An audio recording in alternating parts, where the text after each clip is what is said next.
All right. Seems like we're live. I was originally going to do this show in an hour, but time-wise, it's just lining up better for me to do it now. I also have we have a meeting in half an hour, so I figured I'd just do that I figured I'd do this while I wait for our meeting to start for TrueDFS and stuff. So first and foremost, one thing that I really like about this slate, and we could just kind of pop up the thing here, which again, do apologize. I'm at the house, so I'm on my laptop. I don't have multiple screens, so you gotta bear with me through all this gobbledygook crap. So one thing I want to talk about is this. Also, secondly, let's roll back really fast. Actually, I have no clue. What this event is. No idea, right? No clue. I just saw, earlier that it was not going to fill, okay, and it was a very expensive entry fee, and there was golfers that I had no idea who they were. So usually those are situations where I try and personally take advantage of stuff. So since we have projections for everything, both sheets and Goldie have them, I just threw our stuff in there, and so far I'm assuming we're looking at anything over over even's probably going to be. I'm assuming there's a cut for this event. I don't even know what event we're playing, right? I have no clue who these guys are. I'm just saying I use TrueDFS for stuff because we have projections for everything. And clearly there's a lot of guys left to tee off or whatever. When we're looking at this slate today, as I stated, we're not really talking about players, okay? This is a pure like DFS tournament problem solving situation. And I think it's really going to talk about the amount of people who don't understand probability or even math for that. For that, when we look at FanDuel, right? I'm personally not playing on FanDuel. For all the situations you would need to have happen to not have the duplicated lineup of Jones and then all the good guys, okay? Heavy duplication expected on FanDuel. You're having to go so far out of the realistic beaten path, and then even still there's asterisks of where things could happen, like everybody's playing Mac Jones. This would probably be a slate that you would pray to whatever god you believe in that Mac Jones like breaks his neck on like the fourth play of the game, but he's $1,000, so he could score 0 and probably still be a good play, right? So there's just not a lot of good avenues to really go through and try and be unique or not be duplicated on FanDuel. I think the likelihood of that is much more likely on DraftKings. And I'm going to just talk about how I'm going to be going through that. And we'll talk about Saberson and stuff too. Now, obviously, now I'm playing 150 at the moment. I have 75 in here. I'm going to explain why. But I'm still doing, my 150, especially in a slate like this to where, did I lose my token, dude? Why did my token disappear, dog? Why did my token disappear? Why was that one of the lineups that I had to take out? I originally had the 1500, but then as I said, we'll talk. Oh shit, I do need that at 75 for what I'm talking here. I totally forgot. Whoopsie. So first and foremost, today with sorry, I gotta withdraw this, otherwise I'm gonna forget, because this is pretty crucial to what I'm doing here. Here, we'll just go and look at this one here. As we look at the 49ers, right? Now, obviously, yet again, I'm going to be updating stuff, and this is probably going to be an actual slate to where I'm probably going to be pretty involved post inactives. I'm expecting at least 20 minutes to half hour of work for me because there's so many different things to do here. Okay, so obviously we look at San Francisco just being annihilated, right?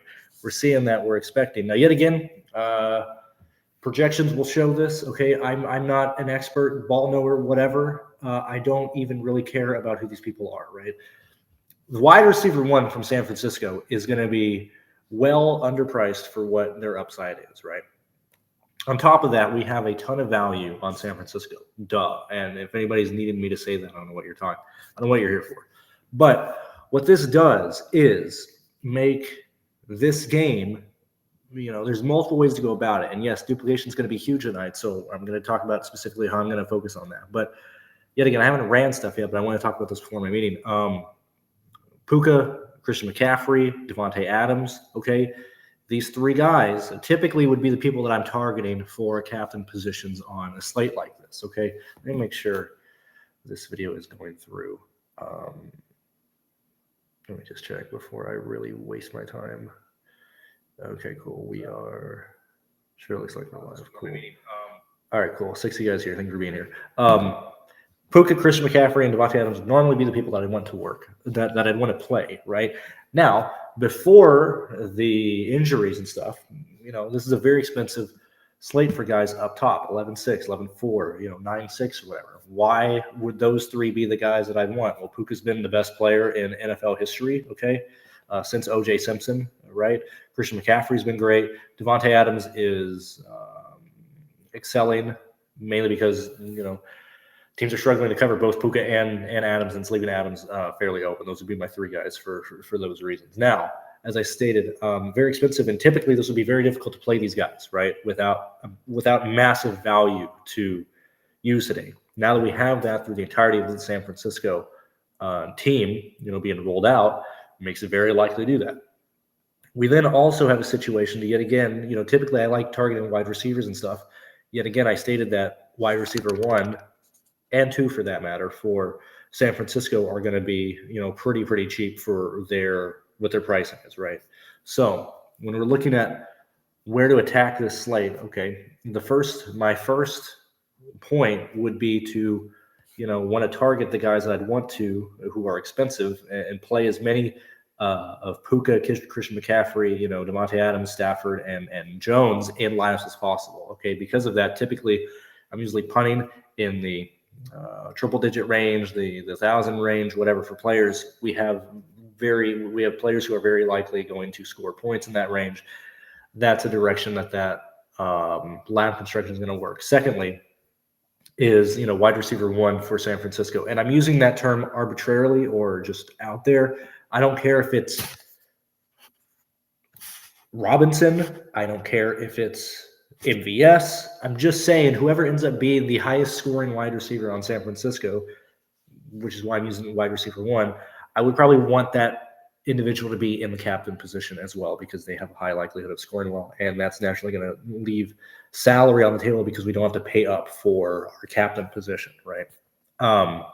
So those are the directions that I would go. Now, what I specifically really want to talk about here in the next 20 minutes is, let's go ahead and go here. So what I'm going to do, what I'm looking to do rather, is wanting to focus primarily on having salary, or leaving salary on the table, because which we're gonna go ahead and look through and see what people are building, and then really try and focus on what we're doing to get different here. Yet again, this is a $20 entry fee, pretty expensive for most DFS players. We're not going to have a lot of, you're going to have your normal guys entering a lot, but you're going to have a lot of lineups that are going to be duplicated. Okay. Yet again, if they score well, whatever, we're splitting, a lot up top. But if they don't score, okay, this is a slate that has a high likelihood, if anything breaks differently from what's expected, solo winners are very much in play. Okay. Typically, that's a slate and game that I'd want to target more of if the likelihood of having a solo winner is up there compared to the usual stuff that we're dealing with here. So what I'm doing specifically is, and why I'm breaking this up into two entries or two, what I'm doing here, right, is I'm trying to get around the portfolio manager's biggest weakness that I have found specifically is separating groups of lineups with different builds. Okay, because if I upload the entirety of the 150 lineups, I'm gonna have 150 lineups that I'm not gonna be able to massage with whatever salary that I'd rather break up, half of my entries under a certain amount of salary, take those, put them into a spreadsheet, rerun it with a different salary set, and then take those top 75 lineups and enter those as my 150. That's why I'm doing it like this. I'll talk about that as I go through. But first off, let's see where the field is going, right? Let's just, run some nonsense. And right now we're going to go ahead and run Goldie stuff because, yet again, it's our stuff. Why would I run our stuff here? I'm not going to make any adjustments right now. I just want to see what's being played. I haven't done this yet, live reaction, whatever, right?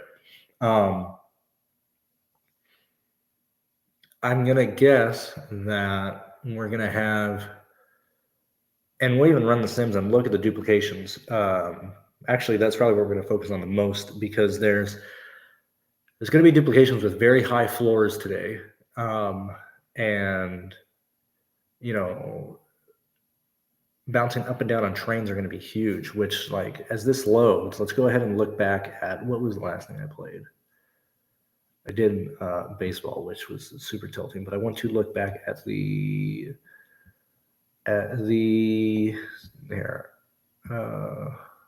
stupid WNBA showdown. Jesus Christ, why am I playing this shit? Why am I still doing that shit? Here, I want to show you what I'm really trying to avoid. Here. I gotta find the Monday. Okay, I guess I gotta search. Okay, so that's that one. I'm wanting to find the classic slate.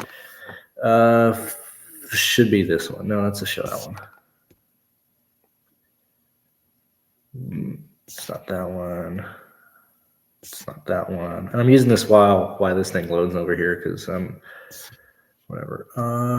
The showdowns were absolutely horrendous. Is it this one I'm thinking of?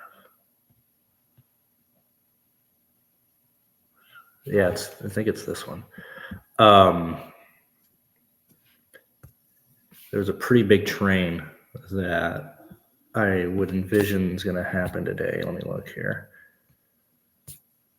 Okay, well, no, it's not this contest. So, actually, this one was, okay, yeah, so, okay, this is like the main issue that I'm thinking of, and it was similar in the other contests as well, and yet again, this is just the classic one, right? We're not using this for what's happening today, but when I'm looking at my personal portfolio, okay, I would expect the slate today to look very similar to this. Maybe not with a solo, but like 1, 2, and then a big train for third, right? Okay, huge train for third, solo, and then another big train for 31st, another train for, not even a train, let's just do duplications or whatever. But like a lot of trains, right? So there's a lot of value today in just getting different, right? That should be the premise of everything. This isn't a normal slate or a showdown slate or whatever, where you're going to probably run duplications or whatever, and you're fine with having 3 or 4. There's going to be massive trains, okay? And the expected, I'm not trying to talk people through, how math works, right? But in situations like this, it is much more, your upside is drastically more important to need lunch money here with a solo lineup in between 2 trains, because if anything breaks differently, you're jumping from 29th to third, solo third or whatever. That is exactly what we're trying to do today. So when we're looking at these lineups here, where you have to, and yet again, if you don't have a high risk tolerance, this probably is not the slate for you, especially on FanDuel. Like if you don't like risking anything, I just would not play on FanDuel. But let's go ahead and just look at the expected duplications for these lineups. Yet again, I'm not really concerned about who the players are. I'm not really. I already mentioned who I'm kind of wanting to target. McCaffrey, Puka, Devontae Adams, whoever ends up being the wide receiver 1, or whoever. Ideally, whoever scores the highest from the passing game of the San Francisco 49ers and stuff. But what I'm going to do here is sort this by. We're going to sort the entire pool by. Let's go here. Let's go here. We're going to go dupes. Okay, and so this is the entire pool of just what we built and doing nothing at the moment. And we're seeing a. Oh, Lord, hold on. Come on. All right, we're looking at. Oh no, my poor little laptop, dude. All right.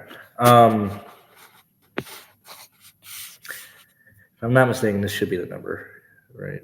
Yeah. So, and yet again, this is just out of 5,000 lineups. I would expect this to be drastically higher, right? But when we're looking at lineups. I mean, 52, and this is like this ain't cash, dude. This is like the big GPP with highly expected duplications, and we're noticing two things here. We're looking at the duplication number. Okay, yet again, it's not going to be 82. The number is important, but the actual number is not relevant. It's just indicating that this line is going to be played a lot. We're looking at the duplication number, the captain, okay, and the salary, okay. And we're just going to go through 67, 48, 9, or 49, 8, 55, 49. All these are going to be high. I don't have to say the duplication number. 49, 3, 49, 5. A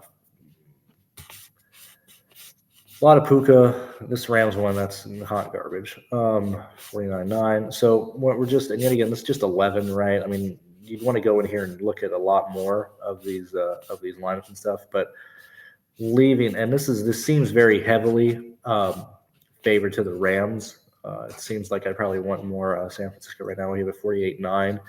Zakaria Williams, no quarterbacks. That's certainly a bold choice. 49-9, 49-7, 49-7. So I'm just going through, and we're still seeing. I mean, let's just say, okay, these numbers are accurate, right? 33, 33, 34 duplications, 34 duplication. I don't know math, but I'm pretty sure I'm over 300 lineups right now. 35, 37, 37, 38, 38, 39, 40, 42, 42, 46, 45. We're probably at like 700 lineups right now, probably, right? So in order to get, like, this is absolutely just a tournament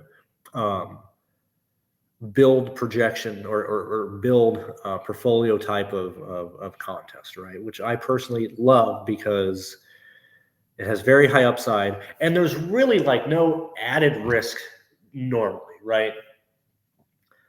With how I play, okay, my worst days, if I play, which I've been 150 max in the 20 contests, right? That's $3,000. Most of the time, if I'm wrong, I get back 1,000 from the big main contest, right?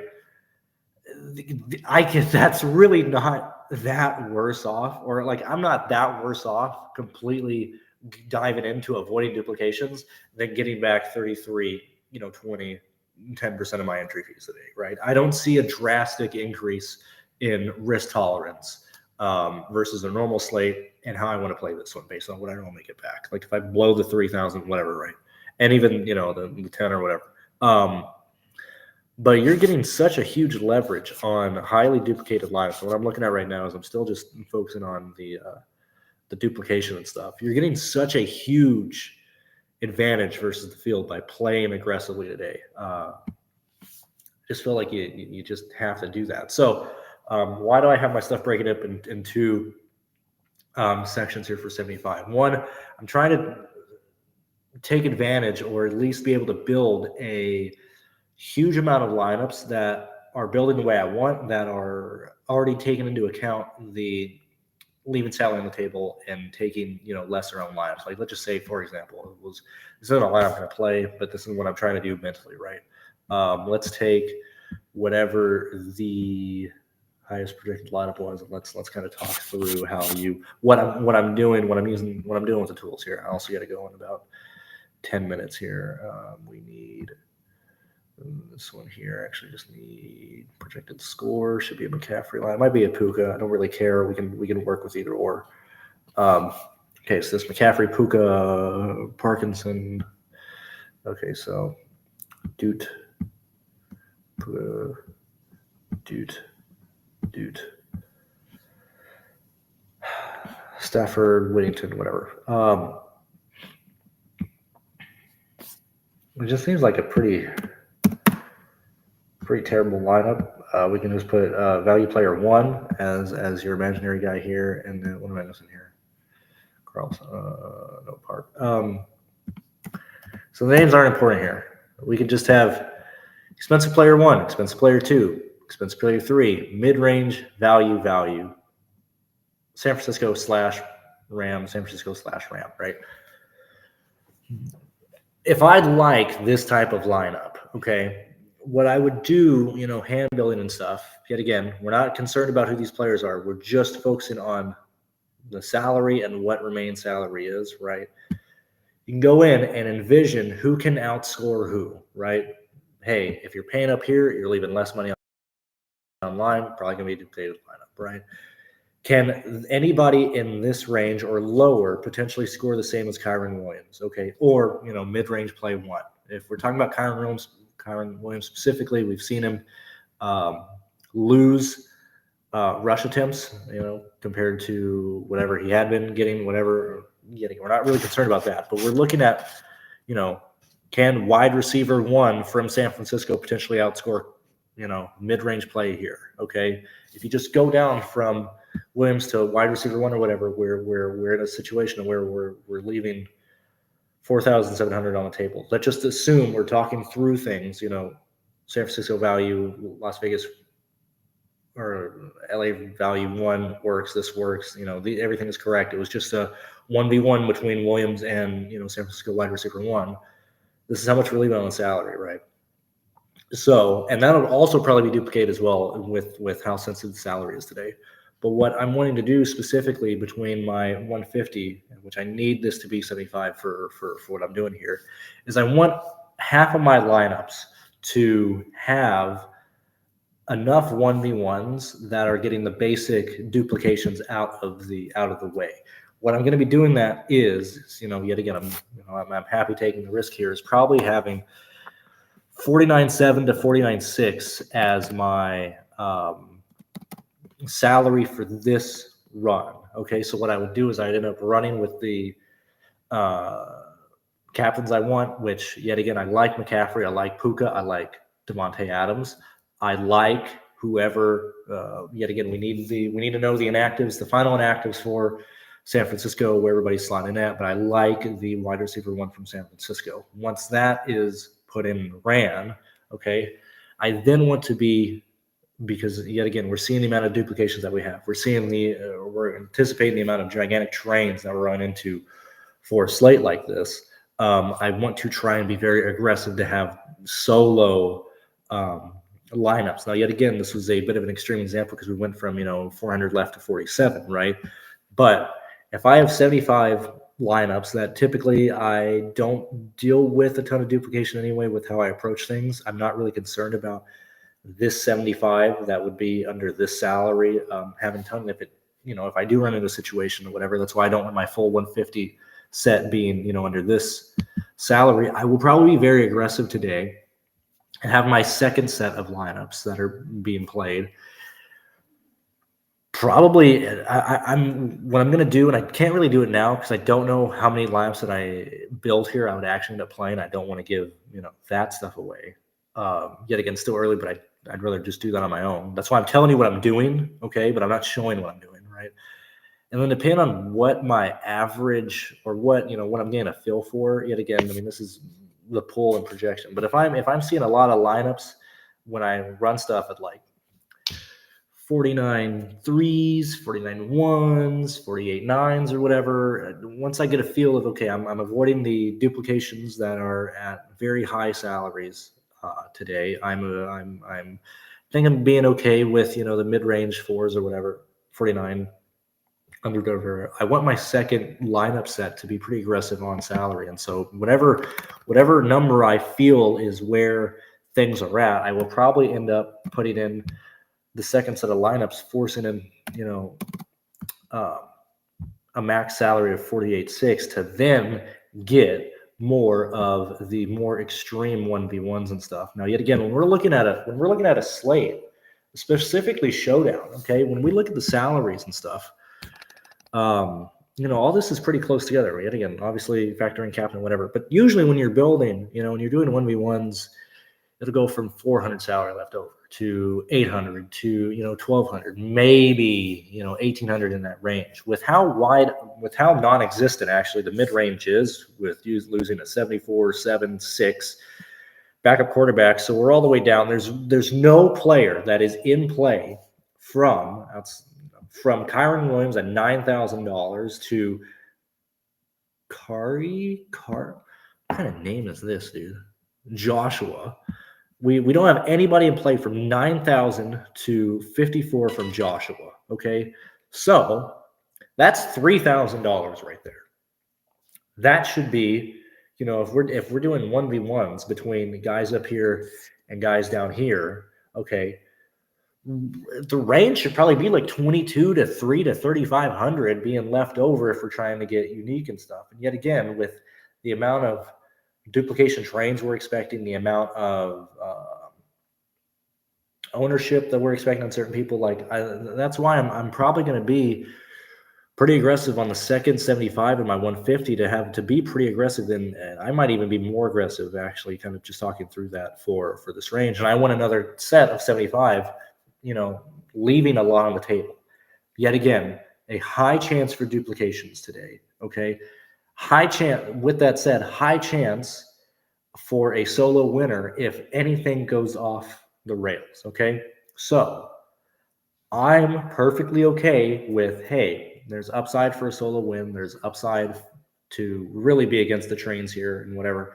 I want to embrace trying to have solo lineups, and I just don't feel like I'm giving up that much compared to a normal slate attacking like this. So personally, that's what I'm going to do. I apologize if you came here, looking for me to dive into players. That's not how I play DFS at all. I'm just going to focus primarily on building and trying to have quite a lot of uniqueness. I think DraftKings is much more easier to do that today, not only with the PPR component, but we don't have $1,000 Mac Jones on here. I don't really see why you would waste your time playing FanDuel. Also, secondly, with that said, this should be if this was like school or teaching or anything like that, FanDuel today shows you the idea, the actual point of chalk, right? And how mass MME guys, specifically, NASCAR or whatever, how they exploit the chalk. Okay. Now this is an extreme one. Mac Jones is $1,000. You probably want to play Mac Jones today. Okay. Indicated by he's chalk. He's projected to score well. He's projected to be a good value. He's going to be like 90% owned. Okay. If you're playing on FanDuel today, you probably just want to be 100% on Jones and then just mix and match and fill in other guys. Hey, that's what the pros do in regular slates because they see why the chalk is so important and viable, especially in like Showdown or NASCAR or whatever. And then they just go overweight on the chalk, and then you're able to nail, the other positions and focus on having lineups that are covering different things. Like that's the whole point of chalk, right? Anywho, FanDuel's pretty terrible. Don't play FanDuel today. Don't waste your time on that. And just let other people throw money on FanDuel. Don't play cash today. Let other people do that. Focus on uniqueness. Be aggressive today. And yeah, that's basically that. Is there any comments or anything? I got to go to the meeting. I don't see any comments. Six of you guys here. Thank you for being here, and I'll talk to you guys later. Thank you for joining my opinion. Bobby will be live tonight. I won't be. I got stuff to do. But I'll be playing. Like I said, I got to update all my stuff once we get inactive and things. But thank you guys for watching. That's my